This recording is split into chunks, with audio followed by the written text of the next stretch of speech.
Shalom Bapak Ibu Saudara yang mendengarkan video singkat ini. Saya bernama Daniel Sagala. Saya adalah salah seorang mahasiswa STT IBC yang sedang berada dalam tingkat 1 dan saya mengerjakan salah satu mata kuliah menawarkan satu tugas untuk membuat video presentasi dari salah satu atribut Allah. Nah, di sini saya akan membahas tentang kebaikan Allah yang merupakan salah satu atribut-atribut Allah. Di mana saya mengambil dari kitab Nahum pasal yang pertama ayat yang ke-7.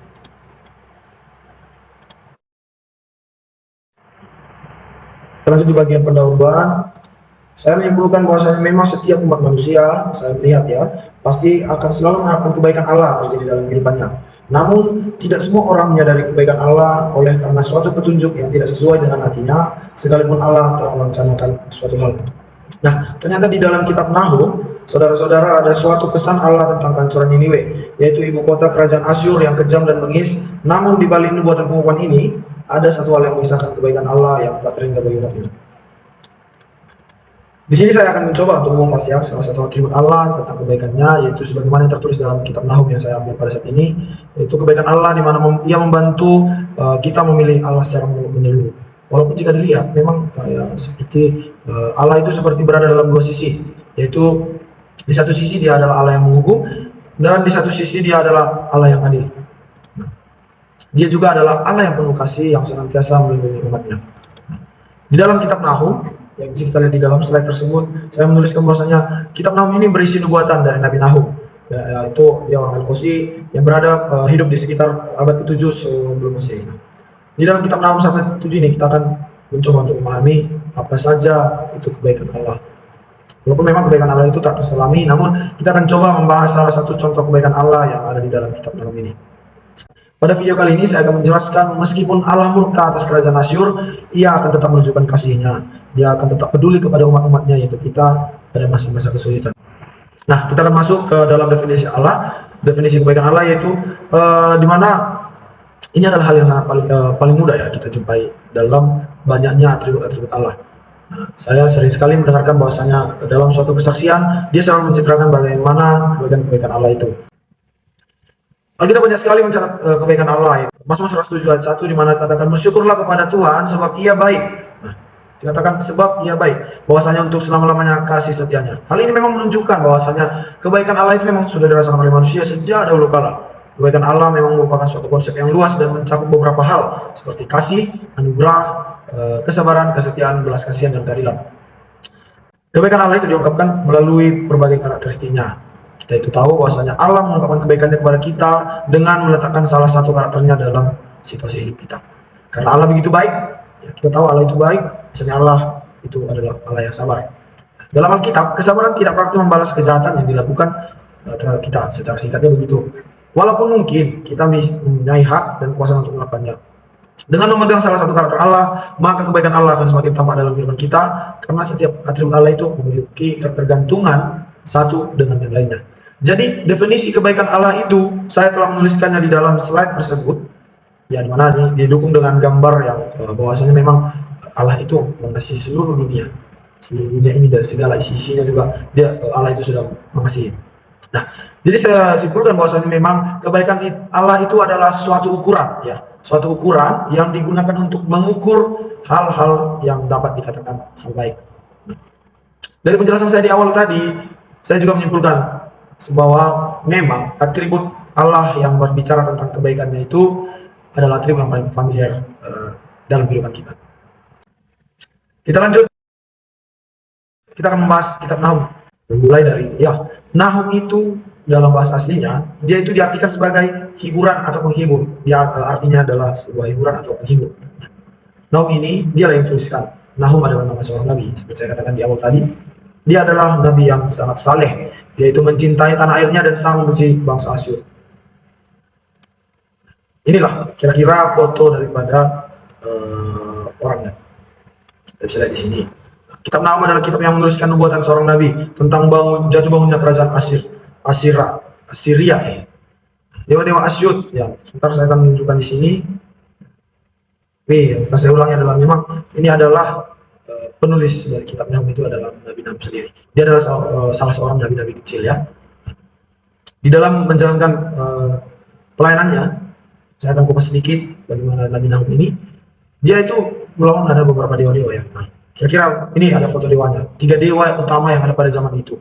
Jadi ada dewa Asyut, ada dewa Nabu, dan ada dewa Marduk. Nah, mereka ini terlibat dalam kebiadaban Assyria. Jadi Yahweh itu, Tuhan itu bersedia menjadi Allah bagi bangsa Israel pada waktu itu, dan apabila bangsa Israel itu menjadi umatnya. Jadi Tuhan bahwasanya kebaikan yang ada di dalam diri Allah bukan bentuk keadilan dalam mengasihi dan menghakimi umatnya. Allah tidak akan membiarkan bangsanya tertindas keburukan. Inilah yang menunjukkan bahwasanya memang kebaikan Allah itu sangat melekat di dalam pribadinya. Nahum ini memiliki beberapa ciri utama ya dari kitab Nahum ini. Ada ya, yang pertama kita akan bahas bahwasanya kitab Nahum ini sangat berfokus kepada bangsa Asyur. Dia fokusnya itu ke satu bangsa itu aja. Nah, memang Asyur itu adalah sebuah kerajaan yang kuat. Dia pada waktu itu adalah kerajaan yang kuat dan kejam. Dia terkenal kuat dan kejam. Kita bisa bayangkan bagaimana tidak sukanya Nabi Nahum ini kepada tempat itu. Dia itu berada di Timur Tengah pada zaman itu. Hampir seluruh kitab ini, kecuali ada satu ayat, saya lupa, itu berisi tentang kejatuhan Asyur ini. Yang kedua adalah pesan nubuatan yang keras. Kitab Nahum ini terkenal karena nubuatan-nubuatan itu yang keras dan penuh kemarahan terhadap Asyur. Allah itu digambarkan sebagai hakim yang adil dan pembalas dendam yang akan menghukum Asyur atas kekejaman dan kesombongan. Jadi itulah yang menjadi pesan nubuatan ini kadang-kadang membuat pembaca-pembaca pada masa kini membuat orang pandangan-pandangan orang itu yang mengatakan Allah itu adalah Allah yang jahat. Namun apabila kita memahami pesan nubuat yang ada di dalam kitab Nahum ini, itulah memang yang menggambarkan bagaimana sebenarnya kebaikan itu. Kita lanjut pada poin yang ketiga. Kitab ini sering menggunakan bahasa-bahasa yang puitis, bahkan sering dikatakan gamblang. Kitab Nahum ini menggunakan bahasa yang puitis dan gamblang untuk menggambarkan kejatuhan Asyur. Bayangkan, dia menggambarkan bahasa yang sangat puitis untuk menggambarkan kejatuhan Asyur. Bahasa ini penuh dengan metafora, simile, dan hiperbola yang membuat nubuatnya semakin dramatis dan mudah diingat. Nah, memang tujuan akhirnya adalah untuk mudah diingat ya. Jadi dia kitab Nahum ini ditulis dengan bentuk yang sebegitu rupa, dengan penggunaan bahasa-bahasa yang mempermainkan perasaan pembaca agar dia mudah diingat, karena itu adalah salah satu tujuan utama. Yang keempat, dia itu berisi tentang keadilan dan pembalasan Allah. Jadi tema utama dari kitab ini adalah keadilan dan pembalasan daripada ilahi Allah itu. Nah, Allah itu digambarkan sebagai penguasa yang berkuasa atas semua bangsa, dan dia akan menghukum mereka yang melakukan kejahatan dan ketidakadilan. Itulah isi ataupun tema utama dari kitab Nahum ini. Apabila kita mengkupasnya, dia berisi sebuah keadilan dan juga pembalasan Allah. Kita lanjut ke poin kelima, yang merupakan penggenapan nubuatan kejatuhan Raja Asyur. Nubuat ini akhirnya digenapi sekitar tahun 612 sebelum Masehi, ketika Asyur ditaklukkan oleh Babel ceritanya. Nah, hal ini menunjukkan bahwa Allah adalah Tuhan yang setia dan selalu menggenapi janjinya. Hal ini selalu ada melekat ketika suatu hal itu dikatakan baik, yaitu setia dan selalu menggenapi janjinya. Kitab ini juga memiliki, apabila kita membaca ya kitab ini jenisnya itu kan seperti nubuatan. Memang seperti saya katakan tadi, dia berisi pesan nubuatan yang keras. Dia menggunakan bahasa puitis untuk menyampaikan nubuatnya. Dia berfokus kepada bangsa Asyur. Dia berisi tentang keadilan dan pembalasan Allah. Jadi memang isinya itu adalah sebuah nubuatan-nubuatan terhadap Asyur. Nah, kitab ini memiliki beberapa hubungan juga dengan kitab-kitab lain di dalam Alkitab, terutama kitab-kitab Nabi lain seperti Yesaya dan Zefania. Nah, kitab ini juga tentang kejatuhan Asyur. Nah, mari kita melihat apa yang saya maksud di awal tadi, yaitu kebaikan Allah itu dalam kitab Nahum tadi. Kita bisa lihat di dalam Nahum 1 ayat yang ke-7. Nah, yang pertama di situ kalimat pertamanya langsung dikatakan Tuhan itu baik. Dia adalah tempat pengungsian pada waktu kesusahan, dan kalimat yang ketiga adalah ia mengenal orang-orang yang berlindung kepadanya. Yang pertama kita bahas adalah kalimat Tuhan itu baik. Jadi, Nahum ini menuliskan kata Tuhan, kalimat Tuhan itu baik untuk menjelaskan kepada orang-orang pada masa itu bahwasanya kita tidak mendapat kesan yang salah mengenai Allah. Pandangan orang terhadap Allah dalam Perjanjian Baru masih sering keliru, karena Allah sering menunjukkan kebaikannya lewat pencobaan, dan hal ini dilihat oleh manusia adalah satu hal yang menunjukkan bahwa Allah itu egois. Namun pada kenyataannya, hal itulah yang justru menunjukkan bagaimana kebaikan Tuhan itu. Saya ibaratkan memang kebaikan ini kebaikan yang tidak mau membuat orang menjadi tetap dalam zona nyaman. Namun kebaikan orang itu yang bisa menemukan bagaimana bentuk kebaikan Tuhan itu.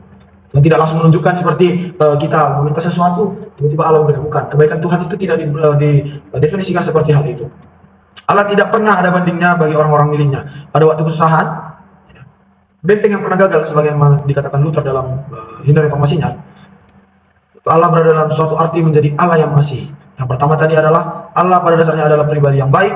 Yang kedua tadi adalah Allah itu adalah Allah yang mengasihi. Dia memperdulikan sesuai perjanjian. Ya, kita tahu ada perjanjian-perjanjian yang dia buat kepada manusia, dan semua orang telah menaruh imannya kepadanya. Nah, hal ini menunjukkan bahwasanya memang kebaikan Allah itu adalah satu hal yang ditunjukkan kitab Nahum ini.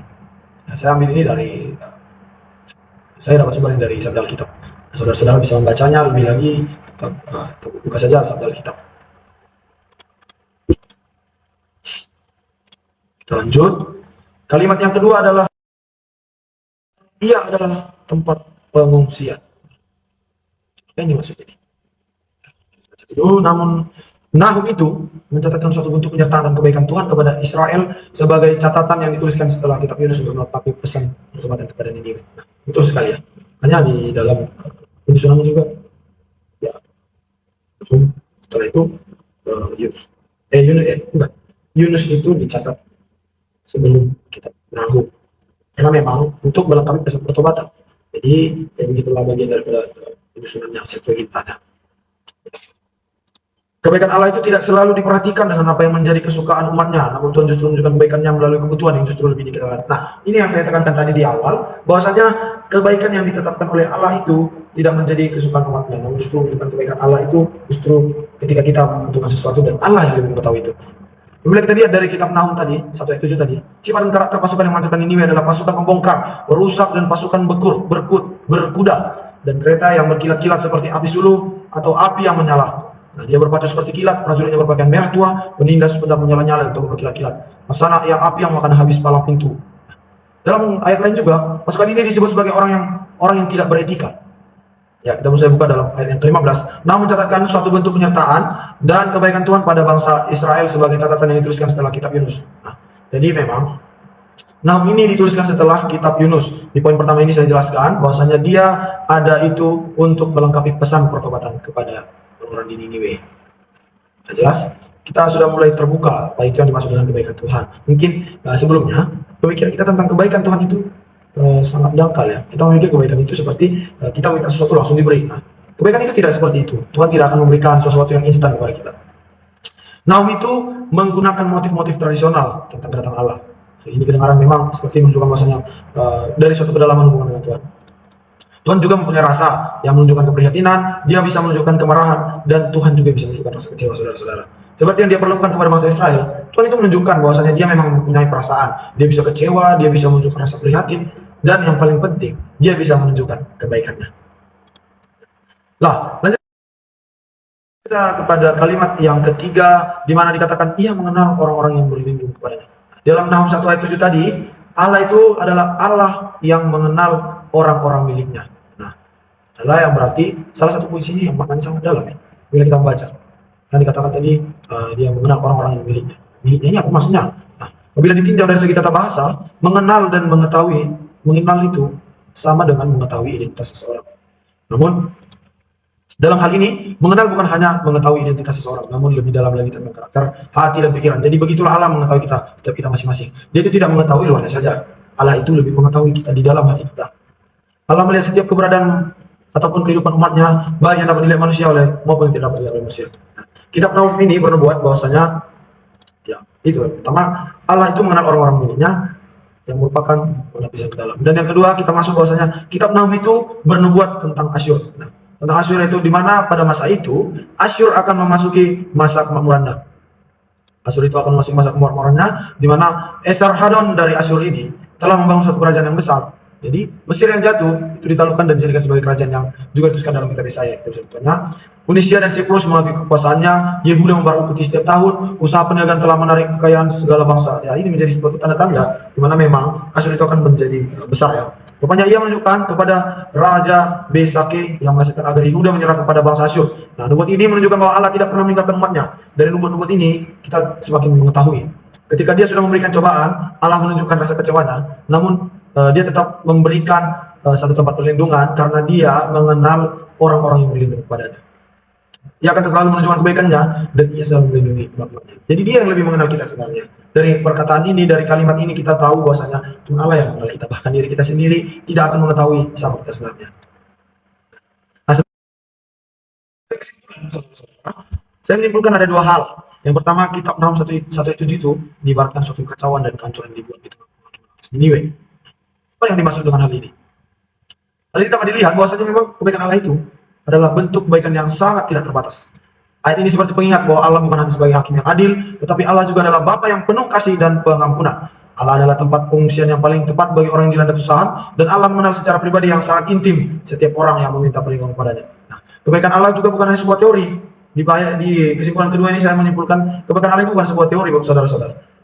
Kebaikan Allah itu dapat kita rasakan dalam kehidupan setiap manusia. Maka saya menyimpulkan di awal tadi, sebelum saya masuk ke poin-poin, saya selalu mengatakan bahwasanya kebaikan Allah ini adalah hal yang sangat mudah dan paling sering kita jumpakan atau spontan liar kita dengar. Umat Allah dipanggil untuk meresponi setiap kebaikan yang diberikan oleh Allah melalui rasa syukur dan ketaatan kita kepada Allah. Nah, setiap umat itu, seperti kita ini, seperti manusia-manusia yang ada pada saat ini, ketika kita dikatakan adalah umat-umat Allah yang percaya kepadanya, kita harus membangun suatu hubungan yang intim kepada Dia. Sebab pengenalan tidak akan terjadi di dalam satu pihak saja. Seperti dalam kehidupan kita masing-masing, kita akan dikatakan berkenalan dengan seseorang apabila kita kenal orang itu dan orang itu juga mengenal kita. Nah, kita juga harus menunjukkan hal itu kepada ketika kita memilih untuk menjadi umatnya. Nah, di sini pada akhirnya saya sangat mengharapkan bahwa setiap pendengar yang ada pada saat ini dia akan selalu melakukan kebaikan Allah yang tak terhingga. Itu kita tahu tadi di awal saya selalu mengatakan dan menekankan kebaikan Allah yang sangat tidak terhingga. Nah, kita harus selalu hidup dengan penuh pengharapan, saudara-saudara, bahwasanya memang kebaikan Allah akan selalu bersama dengan kita. Bahkan di tengah juga persoalan-persoalan yang kita alami seperti yang dialami di dalam kitab Nahum ini. Di tengah persoalan mereka, justru disitulah Allah menunjukkan bagaimana kebaikannya itu yang sebenarnya. Sekian pembahasan kita pada kali ini. Semoga video singkat ini dapat memberikan pesan yang bermanfaat dalam kehidupan kita masing-masing. Dan saya mengakhiri video ini, saya mengucapkan terima kasih atas waktu yang telah diberikan dan kesempatan yang telah diberikan kepada saya. Terima kasih. Shalom.